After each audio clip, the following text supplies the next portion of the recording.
सम्मानपूर्वक आदरणीय केजरीवाल साहब। दोस्तों, अभी 4 दिन पहले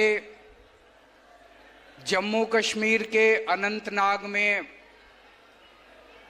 आतंकवादियों के साथ मुठभेड़ करते हुए हमारे देश के 3 आर्मी ऑफिसर्स शहीद हो गए और कल एक चौथे आर्मी ऑफिसर जो कि जख्मी हुए थे, उन्होंने भी अस्पताल में दम तोड़ दिया। पूरा देश उनकी शहादत को सम्मान करता है।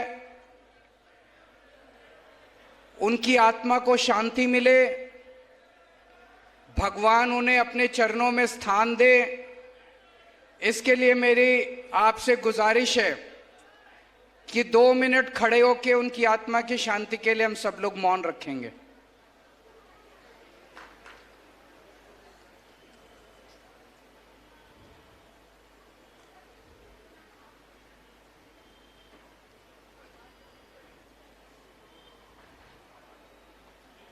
ओम शांति शांति। बैठ जाइए। दोस्तों, अभी 4 दिन पहले जम्मू कश्मीर के अनंतनाग में आतंकवादियों के साथ मुठभेड़ में हमारे देश के 3 जवान शहीद हो गए। कर्नल मनप्रीत सिंह पंजाब के रहने वाले थे, मेजर आशीष ढोंचक हरियाणा के रहने वाले थे,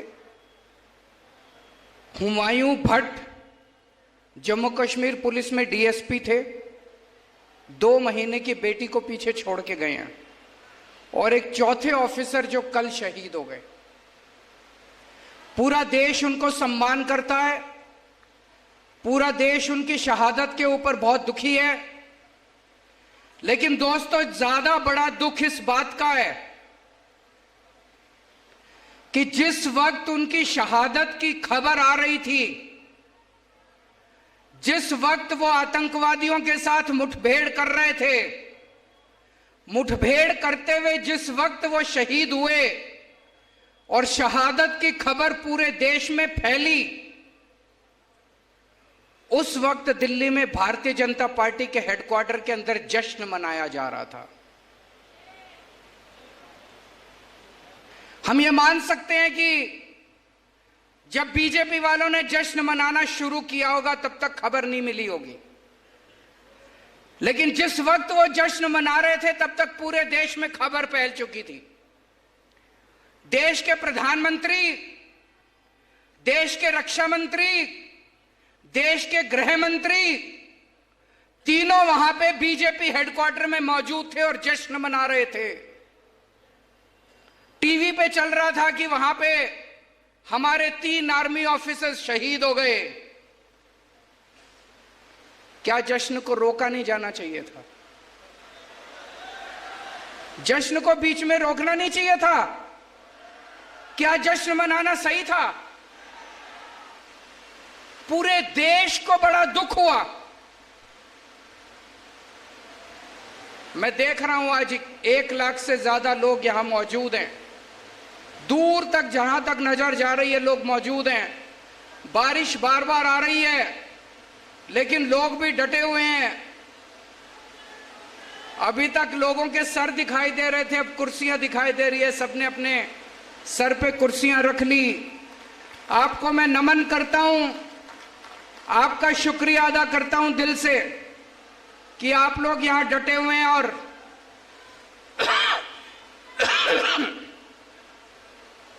सारा देश इस बात से ज्यादा दुखी है।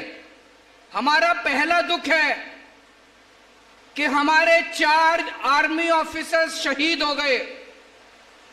हमारा दूसरा बड़ा दुख है कि हमारे देश, जब वो हमारे जवान, हमारे आर्मी ऑफिसर शहीद हो रहे थे और मुठभेड़ में मारे गए, हमारे देश के प्रधानमंत्री, गृह मंत्री और डिफेंस मिनिस्टर जश्न मना रहे थे। तीसरा बड़ा दुख है, आज 4 दिन हो गए इस बात को 4 दिन पहले वो मुठभेड़ में शहीद हुए थे। अभी तक प्रधानमंत्री ने उनके दुख में 2 शब्द नहीं बोले हैं, एक ट्वीट नहीं किया।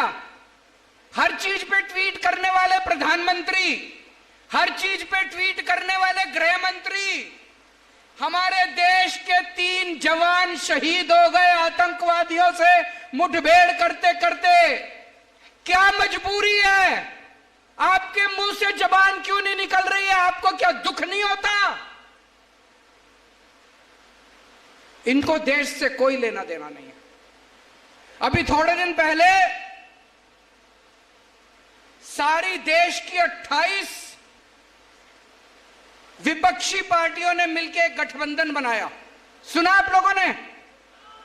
एक गठबंधन बनाया देश की 28 पार्टियों ने मिलकर, उसका नाम रखा इंडिया। 28 पार्टियों ने मिलकर गठबंधन बनाया, उसका नाम रखा इंडिया। इन लोगों को इतनी चिढ़ मची, ये बीजेपी वाले इतने बौखला गए, बोले हम भारत का नाम बदलेंगे, अब इंडिया नहीं बोलेंगे। अरे तुम्हारे पिताजी का इंडिया, 140 करोड़ लोगों का इंडिया है, 140 करोड़ लोगों का इंडिया, तुम्हारे पिताजी का इंडिया नहीं है। इंडिया हमारे दिल में बसता है, भारत हमारे दिल में बसता है, हिंदुस्तान हमारे दिल में बसता है। अरे किस किस के दिल से निकालोगे तुम इंडिया? एक बार जोर से सारे जने बोल दो, I love my India, I love my India, I love my India. हम अपने भारत से प्यार करते हैं। भारत माता की, भारत माता की। हम अपने हिंदुस्तान से प्यार करते हैं। सारे जहां से अच्छा। मैं बीजेपी वालों को चैलेंज करना चाहता हूं, हिम्मत है तो इंडिया का नाम बदल के दिखाओ तुम। 140 करोड़ लोगों का इंडिया है, 140 करोड़ लोगों के दिल में बसता है इंडिया। थोड़े दिन पहले तक, पिछले साल तक ये लोग प्रोग्राम चलाते थे, digital India, stand up India, क्या क्या था, make in India, skill India, है जी, ले देखो इंडिया। ये इतने प्रोग्राम चलाते थे इंडिया इंडिया पे। ऑपोजिशन वालों ने अपना नाम इंडिया रख लिया तो कहते हैं हम इंडिया नाम बदलेंगे। कल हम लोग अपना नाम भारत रख लेंगे तो तुम भारत का भी नाम बदलोगे। हम अगली मीटिंग में ऑपोजिशन वाले सारे मिलके अपने गठबंधन का नाम भारत रख लेंगे तो तुम भारत नाम भी बदलोगे। तुम्हारे पिताजी का है भारत, तुम्हारे पिताजी का इंडिया। खबरदार अगर तुम लोगों ने इंडिया का नाम बदलने की हिम्मत की तो 140 करोड़ लोग उठ के बीजेपी वालों को इस देश से बाहर भगा देंगे।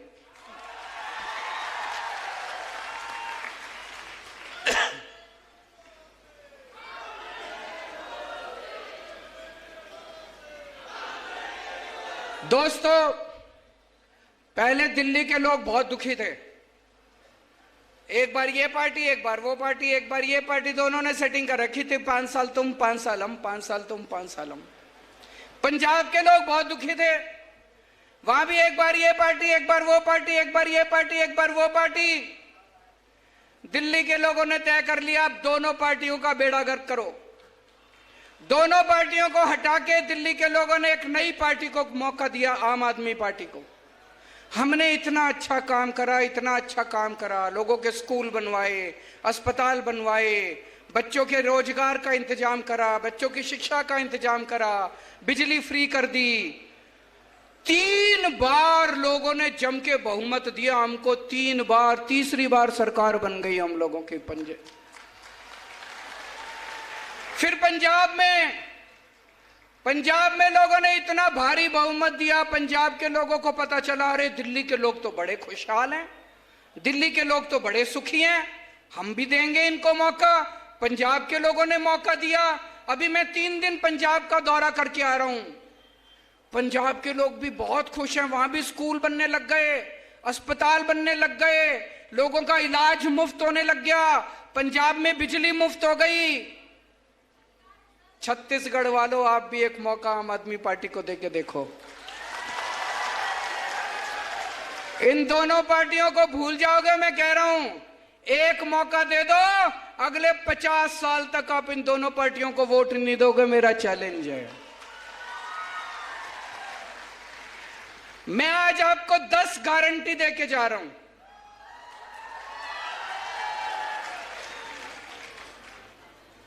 ये बीजेपी वाले आएंगे, कांग्रेस वाले आएंगे, कहेंगे शपथ पत्र है हमारा, संकल्प पत्र है, मैनिफेस्टो है। हमारा कोई मैनिफेस्टो नहीं होता, हम गारंटी देते हैं। आजकल इन्होंने हमारी गारंटी शब्द भी ले लिया। कांग्रेस वाले भी कहते हैं गारंटी देंगे, बीजेपी वाले भी कहते हैं गारंटी देंगे। उस पे भरोसा मत करना। केवल केजरीवाल की गारंटी असली गारंटी है, बाकी सब फर्जी गारंटी है। मैं आज आपको केजरीवाल की गारंटी देके जा रहा हूं। पहली गारंटी, आपके यहां बिजली आती है, पावर कट लगता है, बिजली जाती है, खूब जाती है बिजली, लंबा लंबा पावर कट लगता है। आज आपको गारंटी देके जा रहा हूं। पहले दिल्ली में भी 8-8 घंटे के पावर कट लगते थे। पंजाब में 1.5 साल पहले सरकार बनी है, उसके पहले 10-10 घंटे के पावर कट लगते थे। अब दिल्ली में 24 घंटे बिजली मिलती है, पंजाब में 24 घंटे बिजली मिलती है। एक मौका दे दो, 2 साल के अंदर आपकी 24 घंटे बिजली कर दूंगा पूरे छत्तीसगढ़ के अंदर। बिजली के बिल ज्यादा आते हैं कि नहीं आते? दिल्ली में बिजली मुफ्त कर दी, पंजाब में बिजली मुफ्त कर दी। एक मौका दे दो, सरकार बनने के 3 महीने के अंदर आपकी बिजली मुफ्त कर दूंगा। लेकिन एक बात है, बिजली मुफ्त भी कर दी, लेकिन कई लोग ऐसे हैं जिनके फर्जी बिजली के बिल आए हुए हैं, पुराने आ रखे हैं कि नहीं आ रखे? किसी के 10,000 का, किसी का 20,000 का। जब बिजली के बिल ठीक कराने जाते हो तो बाबू कहता है 5,000 रुपए दो, नहीं तो बिजली का बिल ठीक नहीं करूंगा। कहता है कि नहीं कहता? आपके 30 अक्टूबर, अभी जो 30 अक्टूबर आने वाली है, 30 अक्टूबर तक के सारे पुराने बिजली के बिल माफ कर देंगे और आगे आपके बिजली मुफ्त कर देंगे। दिल्ली में भी किया था, पंजाब में भी किया था। पंजाब में हमारी 16 मार्च को सरकार बनी थी। 31 दिसंबर तक के पहले जितने बिजली के बिल थे सारे माफ कर दिए, सारे जीरो कर दिए। अब पंजाब में भी लोगों के बिजली के बिल जीरो आते हैं, दिल्ली में भी लोगों के बिजली के बिल जीरो आते हैं। फोन करके पूछ लेना। दूसरी गारंटी, शिक्षा की गारंटी। आपके बच्चे, मैं पूछना चाहता हूं, यहां पे कितने लोगों के बच्चे सरकारी स्कूल में पढ़ते हैं? हाथ खड़े करें।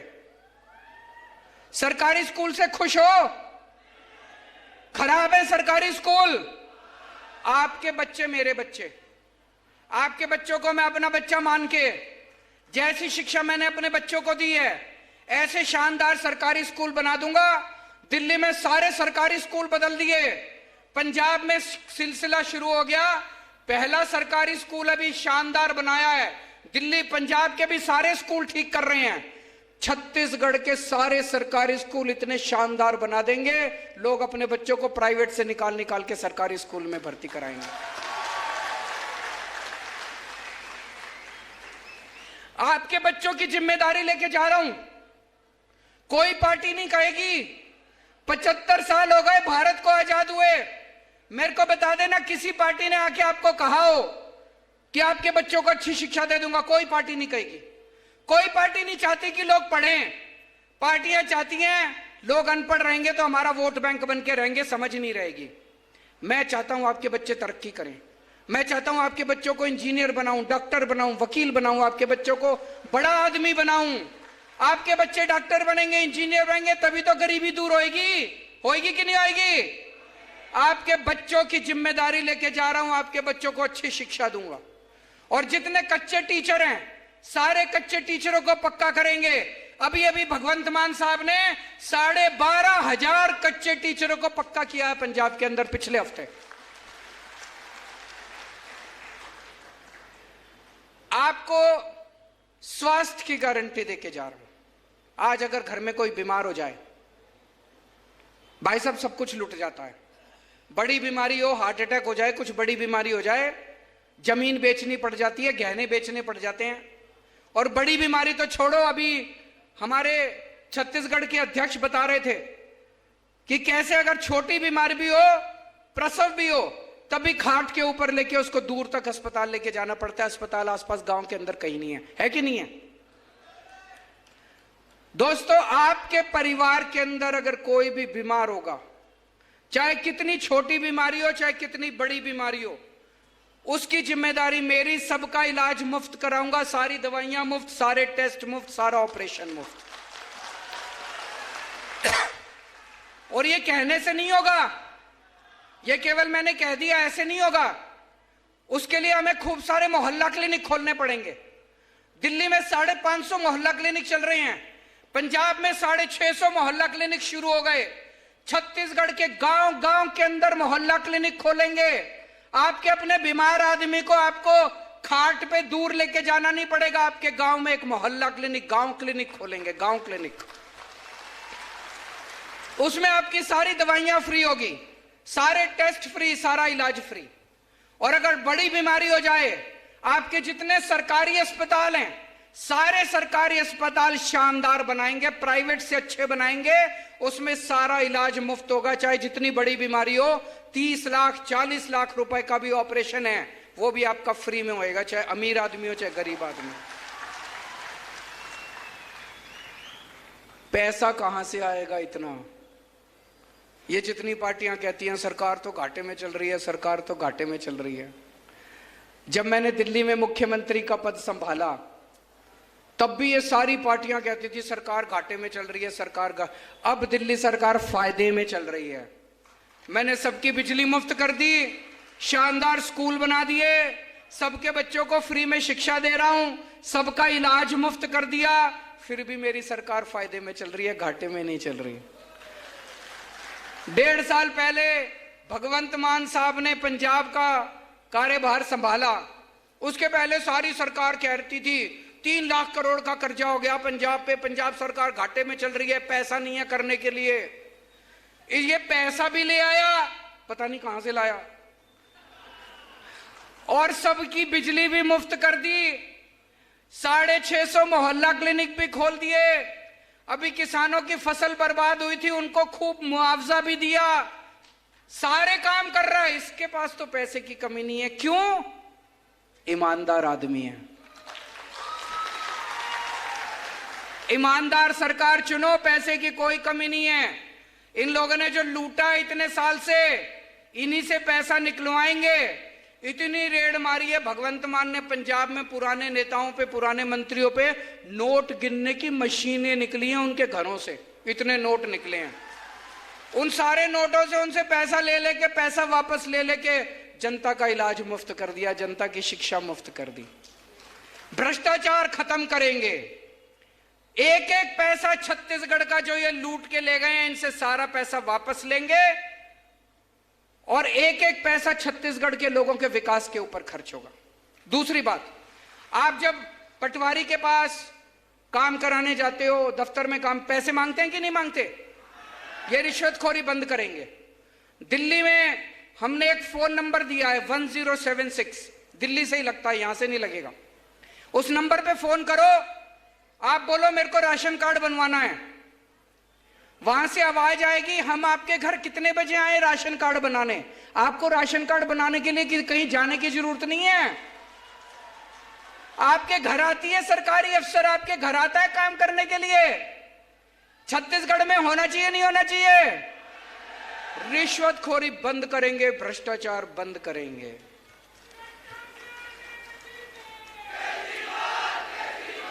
रोजगार का इंतजाम करेंगे अपने बच्चों के लिए। आज हमारे इतने सारे युवा यहाँ पे बेरोजगार घूम रहे हैं। दिल्ली में हमने लगभग 12 लाख बच्चों के लिए रोजगार का इंतजाम किया, 12 लाख बच्चों के लिए। अभी पंजाब में 1.5 साल हुआ है सरकार बने, इन्होंने 36,000 सरकारी नौकरियां निकाली हैं, पटवारी की, सब इंस्पेक्टर की, क्लर्क की, इस डिपार्टमेंट में, उस डिपार्टमेंट, पुलिस में 36,000 सरकारी नौकरियां बिना रिश्वत के, बिना सिफारिश के, मेरिट के आधार के ऊपर सबको नौकरी मिली। मैं देख रहा था सोशल मीडिया पे, गांव गांव के अंदर पंजाब में ढोल बजा रहे हैं, हमारे गांव के लड़के को नौकरी, सरकारी नौकरी मिल गई, हमारे गांव के लड़के को सरकारी नौकरी मिल गई। क्यों ढोल क्यों बजा रहे हैं? पहले सबको पता था रिश्वत देके होती थी, बिना रिश्वत के गरीबों के बच्चों को, आम लोगों के बच्चों को सरकारी नौकरियां मिल रही हैं। छत्तीसगढ़ में भी आपके लिए नौकरी का इंतजाम करेंगे। अभी 3 लाख प्राइवेट नौकरियों का इंतजाम किया है भगवंत मान ने, 3 लाख। 36,000 सरकारी नौकरियां दी हैं, 3 लाख प्राइवेट नौकरियों का इंतजाम किया है। और जब तक आपके लिए भी, आपके बच्चों के लिए भी नौकरी का इंतजाम करेंगे, और जब तक नौकरी नहीं मिलती तब तक 3,000 रुपए हर महीने बेरोजगारी भत्ता दिया जाएगा हर बेरोजगार को। जितनी हमारी मां बहनें हैं, 18 साल से ऊपर की हर महिला को 1,000 रुपए महीना उनके खर्चे के लिए दिया जाएगा। हमारी बेटियां हैं, कॉलेज जाना है, कॉलेज जाने के पैसे नहीं है, कई लड़कियों की पढ़ाई छूट जाती है, उनकी कॉलेज की पढ़ाई पूरी हो जाएगी। कोई महिला है, गृहिणी है, घर में पैसे की कमी है, बच्चे को, छोटे बच्चे को दूध नहीं पिला पाती, 1,000 रुपए महीना होगा, दूध पिला लेगी अपने बच्चे को। माँ है, कोई बेटी आती है घर, माँ का मन करता है बेटी के हाथ में पैसे रख दूं, उसके पास पैसे नहीं है, बेटे की तरफ देखती है। अब उसको, माँ को किसी बेटे से पैसे लेने की जरूरत नहीं है, अब वो अंदर जाएगी, अपनी पोटली से आम आदमी पार्टी वाले 1,000 रुपए निकालेगी और उसके हाथ में रख देगी, अपनी बेटी के हाथ में। दिल्ली में हम सबको तीर्थ यात्रा कराते हैं, अयोध्या ले जाते हैं, हरिद्वार ऋषिकेश ले जाते हैं, द्वारकाधीश ले जाते हैं, रामेश्वरम ले जाते हैं, साईं बाबा ले जाते हैं, मथुरा वृंदावन ले जाते हैं, पुरी ले जाते हैं। बुजुर्गों को तीर्थ यात्रा कराते हैं, आना जाना, खाना पीना, रहना सब फ्री। घर से बस लेके जाती है, ट्रेन में बिठाती है, एसी ट्रेन में ले जाते हैं, एसी होटल में रुकवाते हैं, सारा कुछ फ्री। इतना आशीर्वाद देते हैं बुजुर्ग, इतना आशीर्वाद देते हैं। छत्तीसगढ़ के भी सारे बुजुर्गों को तीर्थ यात्रा कराऊंगा मैं, जहां कहोगे वहां ले जाएंगे, जिस तीर्थ यात्रा पे आपका मन करता है वहां लेके जाएंगे। अगर कोई दिल्ली का या पंजाब का रहने वाला कोई पुलिस वाला शहीद हो जाए, दिल्ली में पहले उसकी विधवा को एक सिलाई मशीन देती थी सरकार, ये तो अपमान है। अगर कोई पुलिस वाला अपनी ड्यूटी करते हुए शहीद होता है, उसकी विधवा को एक सिलाई मशीन मिलनी चाहिए। अगर कोई दिल्ली या पंजाब में रहने वाला कोई सैनिक बॉर्डर पे शहीद हो जाए, हमने अब इंतजाम किया है, कोई भी ऐसे पुलिस वाला या सैनिक शहीद होता है, उसके परिवार को 1 करोड़ रुपए की सम्मान राशि मुख्यमंत्री खुद उनके घर दे के आते हैं। मैं भी उनके घर दे के आता हूं, मान साहब भी उनके घर दे के आते हैं। छत्तीसगढ़ में भी इसको लागू करेंगे। करना चाहिए नहीं करना चाहिए? जितने कच्चे कर्मचारी हैं, मेरे को पता चला खूब हड़ताल पे, 24 घंटे बेचारों को हड़ताल पे रहना पड़ता, सारे कच्चे कर्मचारियों को पक्का करेंगे। 28,000 कर्मचारियों को अभी तक मान साहब ने पक्का कर दिया है पंजाब के अंदर। 28,000 सारे कच्चे कर्मचारियों को पक्का करेंगे और ये ठेका प्रथा बंद करेंगे। और सबसे बड़ी बात, आज ये यहाँ पे ढेर सारे आदिवासी समाज के लोग आए हुए हैं। देश को आजाद हुए 75 साल हो गए, इन 75 सालों में सबकी तरक्की हो गई, आदिवासी समाज पिछड़ा रह गया। आदिवासी समाज के साथ सौतेला व्यवहार हुआ है। कोई सरकार, आदिवासी समाज जंगलों में रहता है और सारे इन बड़े बड़े नेताओं की, उद्योगपतियों की नजर, गंदी नजर आपके जल, जंगल और जमीन पे रहती है। पेसा कानून कहता है कि उसका मालिकाना हक आपका है, लेकिन यह मालिकाना हक देना नहीं चाहते आपको। पेशा कानून कहता है कि ग्राम सभा सारे निर्णय लेगी, ग्राम सभा जो निर्णय लेगी वो प्रधानमंत्री भी उस निर्णय को नहीं पलट सकता। पेशा कानून में लिखा है, ग्राम सभा सुप्रीम है। आज तक सारी पार्टियों की सरकार आई, किसी ने लागू नहीं किया। क्यों? उनकी नीयत खराब थी, उनकी नजर आपके जल जंगल जमीन और जितने मिनरल्स हैं उसके ऊपर थी। हमारी नीयत साफ है, सरकार बनने के 1 महीने के अंदर पेशा कानून लागू कर देंगे और ग्राम सभा को सारे अधिकार देंगे।